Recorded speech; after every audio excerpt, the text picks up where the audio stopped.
Coming into the chorus section, we're hitting in on a G major, but that's not necessarily the key we're in.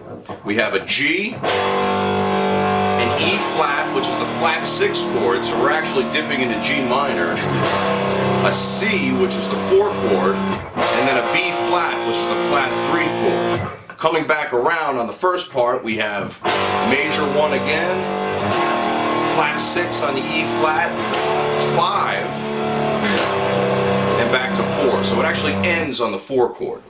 So you might be asking, hey Mike, why are you saying G major? There's nothing that indicates a major or minor key here, we're just playing power chords. Well, in the keyboard and the vocal part, the major third is highlighted as the first note, so that's a dead giveaway. So we're not in G minor completely, right? We're in G minor for most of it, but not at the very beginning. The first chord is a G major chord, a major 1. So there's 4 different parts that comprises this chorus section instrumentally. So let's take a look at the lowest level, the bass.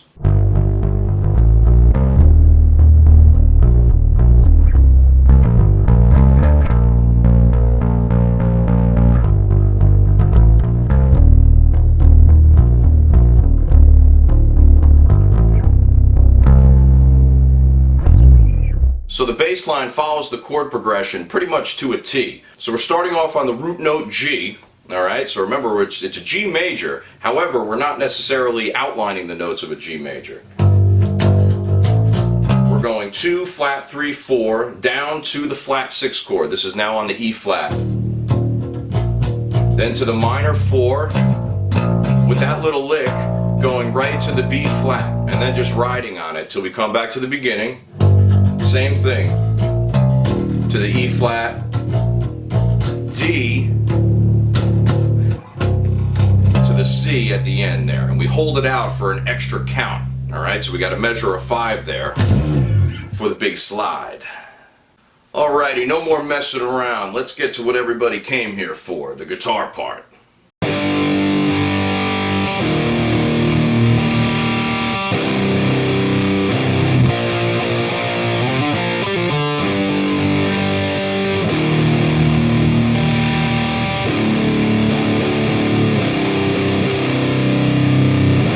So to outline this chord progression, we're starting on the 1 chord and we're hitting a G power chord right on the 3rd fret of the E string.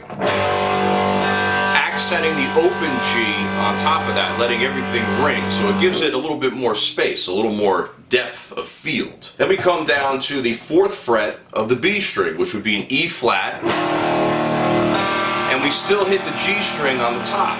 Now, the interesting thing about that open G is that it's now the major third of the E flat chord. So now we really know that we're using a major chord there, right? It's pretty blatantly obvious. And then we hit down at the 1st fret of the B string with that real heavy C chord, and then to a B flat.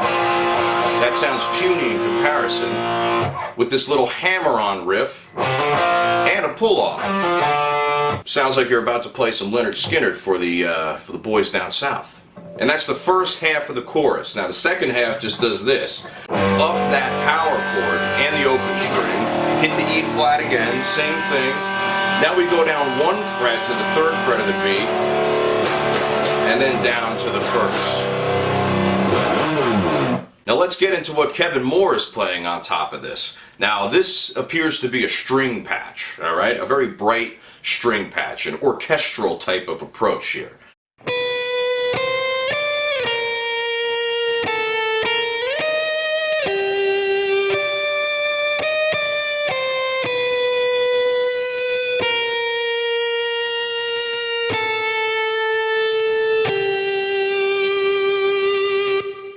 Beautiful melody, beautiful melody. This guy's got it all. He knows what he's doing. We're hitting the major third on the top of the G chord, alright?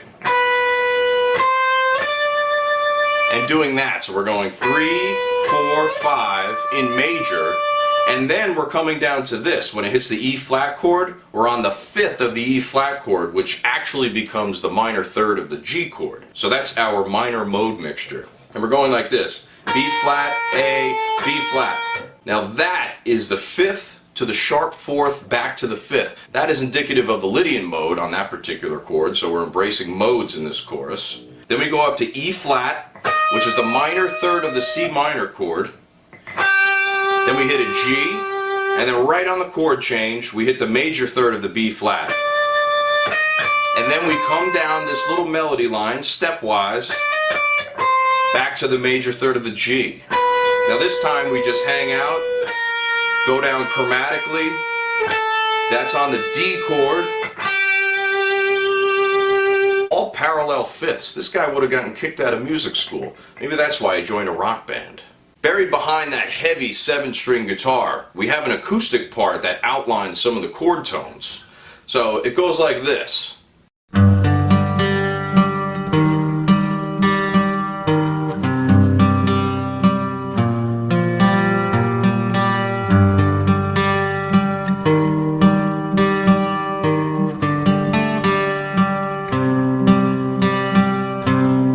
So it follows the same exact chord structure, but it just uses a 6-string version of getting through those chords, and an arpeggiated 6-string version at that. So we start off by arpeggiating the G power chord with the open G on top, and then we go to the E flat, 6th fret, 5th fret, just this little shape. Pretty cool. And then we come down to this for the C. So we're always outlining those 5th fret tuning notes, right? Because that's the same. That's a G, and that's also a G on the open. So it gives you that unison note sound, as if there's 2 guitars playing at the same time. It's very cool. And then here we got a little hot cross buns section. I say hot cross buns because it includes the major 6th. That's the exact sound. Second half starts exactly the same. E flat. Now this is the interesting part. We're actually creating a D sus to outline, well, that low D chord. Alright, so we're actually placed on the 5th fret of the A and the D, and our pointer is going to stretch all the way to the 2nd fret of the G. That's a D sus 4. And then we actually don't resolve the 4th. We keep the tension going the entire time, because we're letting go of the 2nd fret, which is the 5th, down to the 4th again, and here you have another 4th. So it's like a super D sus 4 like you wouldn't believe. Then the last chord just outlines a C power chord. And then we stop just in time for that. So in my opinion, a perfectly constructed chorus. Beautifully layered and orchestrated. We have 2 melodies going on the top, James LaBrie's vocal and Kevin Moore's symphonically laid out keyboard line. We have John Petrucci's heavy 7-string guitar with those open string accents in between to give it a little more depth. We have an acoustic guitar part behind that, following along with some nice plucked arpeggios to give it a little extra rhythm. And of course John Mayung playing just a textbook bass line following along with the chord progression to give it that added support. Thank you, John Mayung. Now let's hear all of those parts played at the same time so you can really get a good feel for what's happening.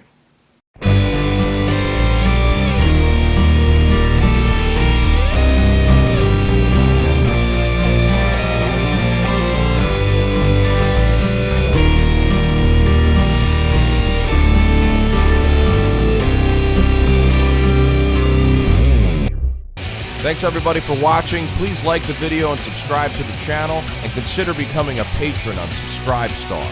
Until the next time, peace.